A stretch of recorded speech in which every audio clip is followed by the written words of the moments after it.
Olá, sejam todos muito bem-vindos.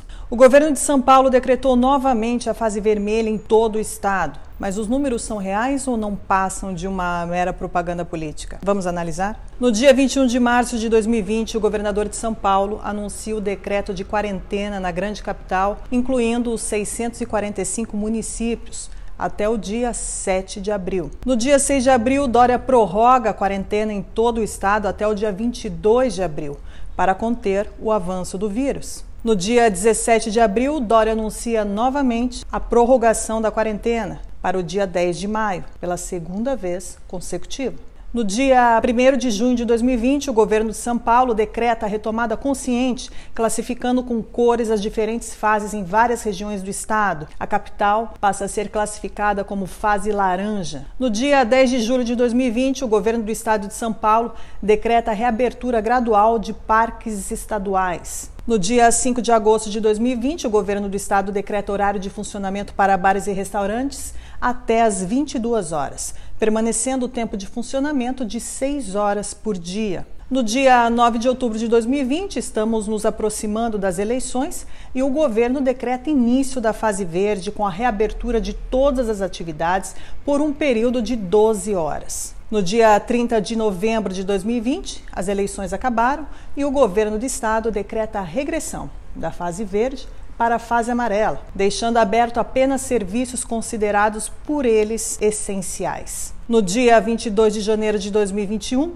o governo decreta novamente a regressão para a fase laranja e algumas regiões para a fase vermelha, ou seja, lockdown para a maioria da população. Essa cronologia só traz, através dos números, que o isolamento em nenhum momento se mostrou eficaz contra a infecção pelo vírus ou para reduzir o número de mortes. Mesmo com um isolamento médio de 50% nos últimos 10 meses, em nenhum momento a curva em São Paulo foi achatada, mas ela simplesmente seguiu o seu curso. Lembramos que no estado de São Paulo, 93,8% das mortes são acima de 65 anos e desses, 97,7% têm comorbidades, o que transforma a medida de fechar escolas algo totalmente sem pé nem cabeça. Da mesma forma, trancar o estado sem diferenciar grupos de risco e sem usar os protocolos de tratamento precoce está muito longe de uma medida inteligente e longe até mesmo da própria ciência. Por outro lado, se São Paulo fosse um país,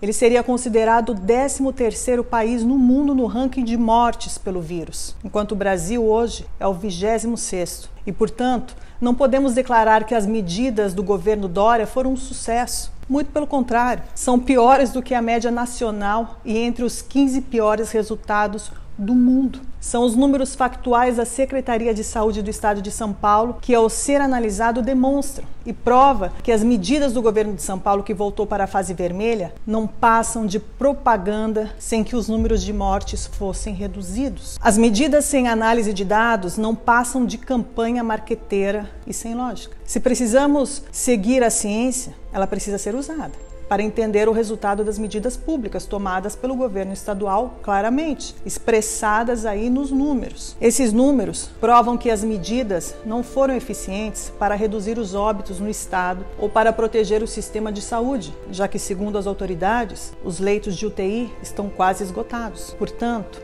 fora gerar um tremendo desemprego e levar mais de 1 milhão de empresas à falência, as medidas decretadas pelo governo estadual de São Paulo não conseguiu nenhuma das coisas que vem vendendo na sua propaganda política oficial. É uma grande mentira. Estamos em meio a uma briga política descarada, sem que a ciência seja levada em consideração. Tudo se baseia em medidas de cunho político e usam o nome da ciência. O povo está pagando um preço altíssimo pelas consequências. Com o aumento dos impostos, junto com o aumento do desemprego e o fechamento de vários estabelecimentos, está se revelando uma combinação perigosa e explosiva.